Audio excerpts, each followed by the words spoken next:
Hey, so we're going to talk about question three right now, which specifically deals with visual argumentation, and more specifically asks if visual argumentation is a legitimate form of argumentation.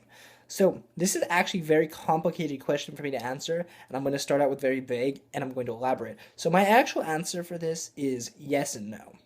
So, and the main thing that I think applies to this is I'm going to go with the PowerPoint slide here, which asks this questions of are images more dependent on context than verbal text, and do words let us create a more stabilized context for their interpretation?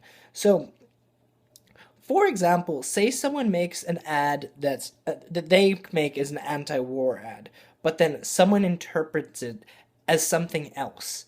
Because visual argumentation is kind of like art. It relies on a specific image. When it relies on just an image, I think that there's too much interpretation there.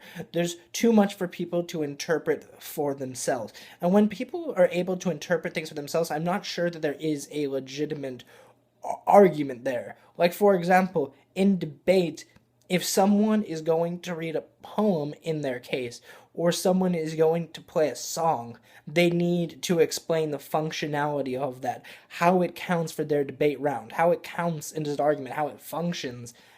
And because of that, I think that visual argumentation does work if it's provided with an explanation. If someone explains, hey, this is how you're supposed to interpret this visual aid, or even, hey, this is how I interpreted this visual aid, then that gives it some context. And when there's context there, I think that people are able to decide if it's a if it's a good argument or not. And I think with that, it really can be. Like, for example, when photojournalism and anti-war pieces, when you see pictures of the atrocities at war, that totally emphasizes the anti-war point.